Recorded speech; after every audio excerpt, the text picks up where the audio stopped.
उधर सरेंडर कर दिया। मनमोहन सिंह साहब ने कह दिया हम क्रिकेट नहीं खेलेंगे। मोदी जी होते तो बताते। तो मुझे ये बता दें कि एक जंग, हालत जंग है, उसमें आप क्या एक्सपेक्ट करते हैं कि एक फौज का जो सरबराह है नरेंद्र सिंह मोदी, वो आपको मैदान जंग की एक एक डिटेल बताएगा? राहुल को बताएगा, राजदीप सरदेसाई को बताएगा, वो बरखा जो माइक लेके वहां पे पहुंची हुई है उसको बताएगा?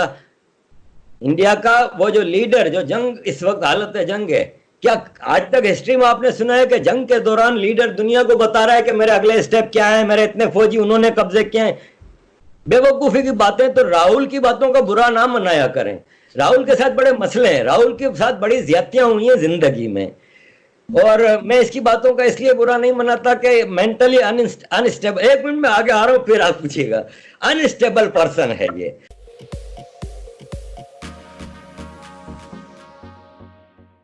सर, आप किस तरह से देखते हैं जो अभी रिसेंटली इंडिया और चाइना के बीच में जो टेंशन है उस पे आज जो राहुल गांधी ने कहा कि नरेंद्र मोदी जो है वो एक्चुअली सरेंडर मोदी लिखा है ट्विटर पे, आप चेक कर सकते हैं।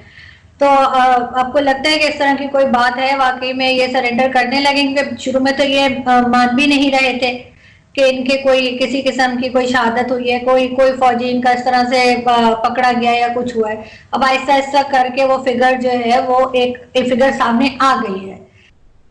देखें, पहली बात तो ये कह रहे हैं इंडिया की आज की सिचुएशन ये है कि जितना हिस्सा इंडिया का है वो टोटल इंडिया के कंट्रोल में, नंबर वन।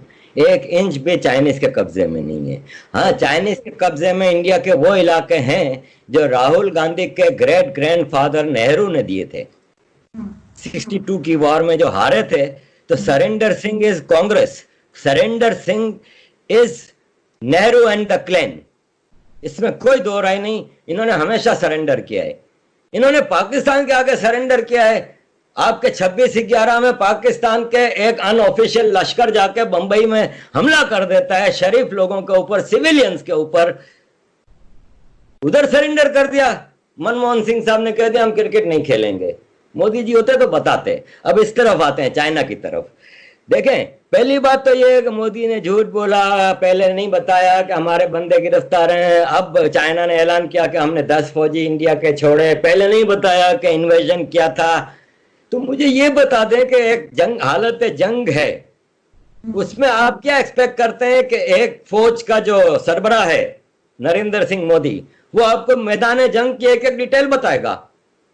राहुल को बताएगा, राजदीप सरदेसाई को बताएगा, वो बरखा जो माइक लेके वहां पे पहुंची हुई है उसको बताएगा? इंडिया का वो जो लीडर, जो जंग इस वक्त हालत जंग है, क्या आज तक हिस्ट्री में आपने सुना है कि जंग के दौरान लीडर दुनिया को बता रहा है कि मेरे अगले स्टेप क्या है, मेरे इतने फौजी उन्होंने कब्जे किए हैं? बेवकूफी की बातें। तो राहुल की बातों का बुरा ना मनाया करें। राहुल के साथ बड़े मसले हैं, राहुल के साथ बड़ी ज्यादतियां हुई हैं जिंदगी में, और मैं इसकी बातों का इसलिए बुरा नहीं मनाता कि मेंटली अनस्टेबल, एक मिनट में आगे आ रहा हूं फिर आप पूछिएगा, अनस्टेबल पर्सन है ये। रहा सवाल कि चाइना इंडिया के दरमियान हुआ क्या था, वो ये था कि ये जो वुहान वायरस है, इसका चाइना ने सोचा था कि अब ये गिलास अगर मैं पी रहा होता ना तो पाकिस्तानी कहते हैं वाइन पी रहा है, पी रही है तो है, आरजू पी रही है तो रूह अफ़ज़ा है। लेकिन मैं अगर पी रहा होता तो पाकिस्तानी लगा रहे होते कि ये देखो आरिफ हजा क्या को रॉ वालों ने लेटेस्ट वाइन। एनीवे, चाइना है ना, वुहान वायरस के बाद चाइना को ये लगा कि वुहान को हमने कंट्रोल कर लिया है, बीजिंग तक भी नहीं जाने दिया, दुनिया का बाजा बज गया है। चाइना ने अपनी फैक्ट्रियां शुरू कर दी, मेडिकल इक्विपमेंट गए दुनिया में, कंज्यूमर ट्रस्ट खराब हुआ क्योंकि डिफेक्टिव माल, पाकिस्तान में अंडर गारमेंट्स वाले मास्क भेज दिए, और चूंकि चाइना मालिक ने भेजे थे तो फौज ने कहा पहनो, ठीक है, डिफेक्टिव माल भेजा, कंज्यूमर ट्रस्ट टूटा। China was looking for a war. China, आपको याद होगा एक कंट्री होता था दुनिया में यूएसएसआर, वो यूएसएसआर में मेजर कंपोनेंट वाज रशिया, लेकिन इन्होंने ताजिकिस्तान, उज्बेकिस्तान, कितनी जगहों पे कब्जा किया हुआ था, वो आर्टिफिशियल अलायंस टूटा। यही चाइना है। ये चाइना में उगर प्रोविंस जो है वो एक्चुअली ईस्ट तुर्किस्तान है, वो पार्ट ऑफ ऑटोमन एम्पायर, ये कब्जे में है। तिब्बत 1949 तक हिस्टोरिकली हमेशा आजाद कंट्री रहा है। यूएन में चाइना की मेंबरशिप मुअत्तल हुई थी, क्यों के तिब्बत पे कब्जा किया था। हांगकांग को 97 में इंटरनेशनल एग्रीमेंट के तहत ऑटोनॉमी हासिल थी, वहां चाइनीज फौज ने कब्जा किया हुआ है। मकाओ को भी आजादी मिली थी, ऑटोनॉमी मिली थी। आज मकाओ जम हो चुका है चाइना में। अब चाइना कहता है लद्दाख भी मैं ले लूं। China was looking for a war to divert the world attention. एक तो उसकी अपनी जो प्रोडक्ट्स जमा है उसको रखने की जगह नहीं, दुनिया में अब खरीदार नहीं है चाइना का। चाइना के सामान के खरीदार नहीं, उनकी इकोनॉमी का बाजा बच गया है, उनका बेड़ा गर्क हो गया। घर घर में इंडस्ट्री है, वो सब बंद पड़ी है क्योंकि माल रखने की जगह नहीं है। तो चाइना ने इन्वेजन किया इंडिया के एरिया में। कहां पे? लद्दाख के पास एक दरिया है गलवान वादी में, उस दरिया के उस तरफ चाइना है, लाइन ऑफ एक्चुअल कंट्रोल, और इस तरफ इंडिया है। चाइना ने दरिया के किनारे तक पहाड़ में पूरे कंस्ट्रक्शन की हुई है, अपनी पॉकेट्स बनाई है, हाईवेज बनाए हैं, सप्लाई के रूट। इंडिया ने नहीं किया था आज तक। पूरा पहाड़ी इलाका है, कोई सड़क नहीं, कोई कुछ नहीं, पूरा इंडिया के एरिया में जब मर्जी आती थी चाइनीज इन्फिल्ट्रेट अपने पाकिस्तानी टेररिस्ट भेज दिए, ये कर दिया वो कर दिया, बड़ा सेफ रास्ता था। नेहरू साहब ने 2-3 बार, राहुल गांधी के परदादा ने, परनाना ने 2-3 बार कोशिश की, लेकिन चाइना ने पंगा लिया तो बुजदिली से वापस पीछे हट गए, वहां पे कुछ नहीं हो रहा था।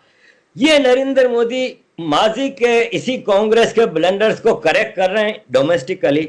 उन्होंने वहां पे कंस्ट्रक्शन शुरू की, वहां पे पुल बना उस दरिया के ऊपर, और कई रोड वोड बनने लगे। तो चाइनीसों ने उन वर्कर्स के, वो फौजी वर्कर्स जो थे, निहत्ते थे, क्योंकि चाइना इंडिया का पैक्ट है 1967 में कि फायरिंग नहीं होगी। तो इस वाक्य में भी एक भी गोली नहीं चली, तो उनके ऊपर हमला किया। अचानक हमला हुआ, 20 इंडियन फौजी शहीद हुए, चाइना के 50 से ज्यादा मारे गए। इंडियनों ने भी फिर भरपूर जवाब दिया इस अचानक हमले का, भाग गए। ये नहीं बढ़ेगी आगे। चाइना इस वक्त किसी से जंग अफोर्ड नहीं कर सकता। हाँ, एक मोहल्ले की जो भाई नहीं होती, जो मासी होती है, जो सबके घर में जाके लड़ाती है, सब कुछ करती है, एक हर मोहल्ले में एक पुरानी बूढ़ी होती है, वो पाकिस्तान है। वो कोशिश कर रहा है कि इंडिया से हम तो लड़ नहीं सकते, हमारी तो इतनी औकात नहीं है कि हम इंडिया से कुछ करें। जब भी लड़े हैं तो कभी सियाचिन दे दिया, कभी कारगिल दे दिया, कभी ईस्ट पाकिस्तान दे दिया। तो चाइना को उकसा रहे हैं हम, लेकिन होना वाना कुछ नहीं है। चाइना नहीं लड़ सकता इस वक्त, चाइना जंग अफोर्ड नहीं कर सकता। लेकिन सर उनके तो अपने कुछ पॉलिटिशियंस हैं जिनकी ऑडियो क्लिप जो है वो भी कहीं से रिलीज हुआ है, जिसमें वो कह रहे हैं कि जो कारगिल पाकिस्तान को दे देना चाहिए और लद्दाख जो है वो चाइनीज को दे देना चाहिए। लेकिन चाइना की पहले से भी सुनने में आ रहा है कि कुछ टेंशन चल रही थी इंडिया के साथ, ये पाकिस्तान उसको कर रहा है, मैंने ऐसा कुछ नहीं सुना। लेकिन ये कि हाँ पाकिस्तान साथ हो सकता है, जरूर दे रहा हूँ, क्योंकि चाइनीज कि तो हमारे माई बाप है ना, चाइनीज के आगे तो हम बोलते नहीं। लेकिन जो टेंशन थी चाइना के बॉर्डर के ऊपर वो पहले से चल रही थी इंडिया की। और ये अभी आपको क्या लग रहा है, 1 हफ्ता लगेगा, 2 हफ्ते लगेंगे? अभी जहां तक मैं as an student of these affairs ये समझता हूं कि ये मामला खत्म हो गया है, ठीक है। अब ये आगे क्लैश नहीं होगा। क्यों कि चाइना ने, एक होता है ना कि आप टेम्परेचर नोट करने के लिए एक छोटा सा काम कर लेते हैं, तब देखने के लिए कि क्या रिएक्शन आएगा। तो रिएक्शन फ्री वर्ल्ड का यह आया कि सब ने कहा कि वी स्टैंड विथ इंडिया, और सिवाय पाकिस्तान के कोई भी चाइना के साथ नहीं खड़ा। फिर तिब्बत के बॉर्डर है जो इंडिया के साथ, उस पर भी टेंशन चल रही है, अरुणाचल में भी चल रही है। नेपाल को काफी यूज कर रहा है पाकिस्तान की तरह चाइना। नो डाउट कि देयर आर टेंशंस। मैं नहीं समझता कि कोई आगे क्लैश ऐसा होगा, क्योंकि इंडिया ने खास तौर पे, इनका एक एग्रीमेंट है जिसको अब जाके पोल खुला है। राहुल गांधी बार बार वो कर रहा था ना कि हमारे फौजियों को गोली मारने की इजाजत क्यों नहीं दी गई, तो फिर वो एग्रीमेंट निकाल के दिखाया गया कि आपके परनाना ने ये एग्रीमेंट किया था कि वहां पे फायरिंग नहीं होगी, तो इसलिए। लेकिन अब मोदी जी ने कह दिया है कि इनफ इज इनफ, आगे ऐसे किसी चीज का मुंह तोड़ जवाब दिया जाएगा। तो आई थिंक कि नहीं होगा कुछ।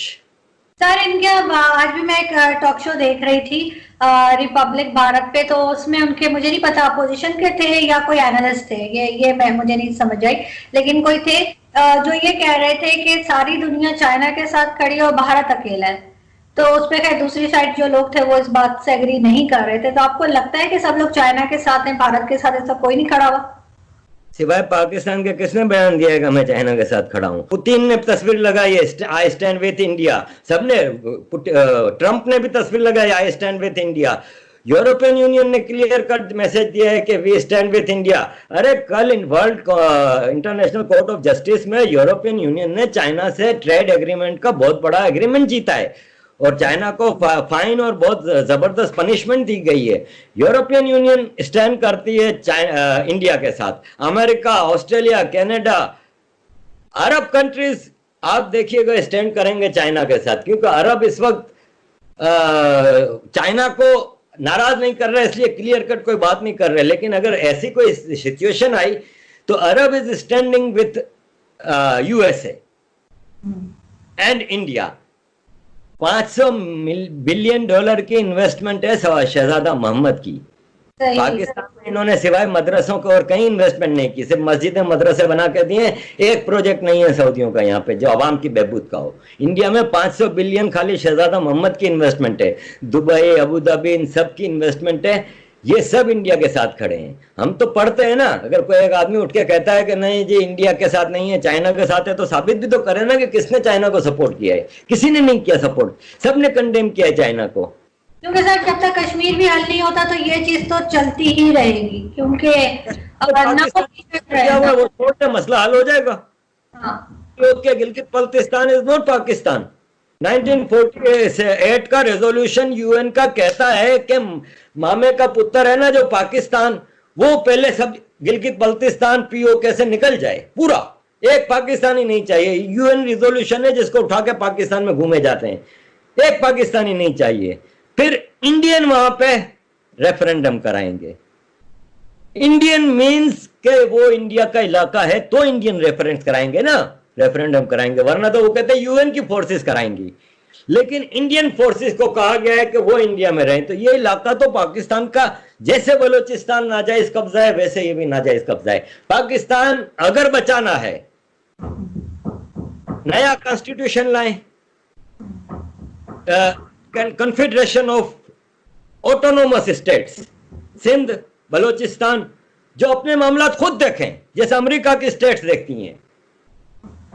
सेंटर के पास limited currency, defence, foreign affairs, उसमें भी जो आर्मी है, जो ब्यूरोक्रेसी है, कन्फेडरेटिंग स्टेट्स जो हैं उनके इक्वल रिप्रेजेंटेशन हो। ये नहीं है कि पंजाबी हर जगह बैठा हुआ है, इक्वल रिप्रेजेंटेशन हो। एम्पावर करें आप लोकल कम्युनिटीज को, तो आप ये लोकल मसले जो हैं केपीके में, बलूचिस्तान में, सिंध में, कराची में, ये भी सोल्व कर सकते हैं। खत्म करें आर्मी को।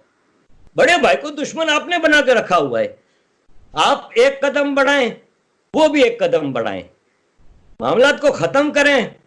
China is equal enemy Pakistan और इंडिया का। ये अगर पाकिस्तानियों की समझ में बात आ जाए।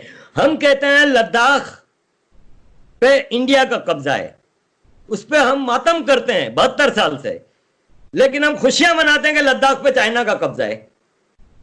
किस किस्म के हिपोक्रेट्स हैं हम यार, किस किस्म के मुनाफिक हैं हम। खुद अपने अंदर टप्पड़ है नहीं कुछ करने की। चाइना मामा, चाइना तुम्हारे लिए लेगा अगर लद्दाख लेगा तो। चाइना तो तुम्हारा गिलगित बल्तिस्तान तकरीबन खा गया है। ग्वादर 91% ग्वादर पोर्ट की इनकम 25 साल चाइना को दे दी है। जैसे मोम्बासा पोर्ट है, जैसे जिबोती का पोर्ट है, जैसे इधर नेपाल है, ये सब पट्टे पे कंट्री दिए हुए। आपने भी ग्वादर और गिलगित बल्तिस्तान दे दिया है। ये तो है सर, गवादर को तो बिल्कुल आप सही कह रहे हैं, गवादर तो ऑलमोस्ट दे दिया है चाइनीज को।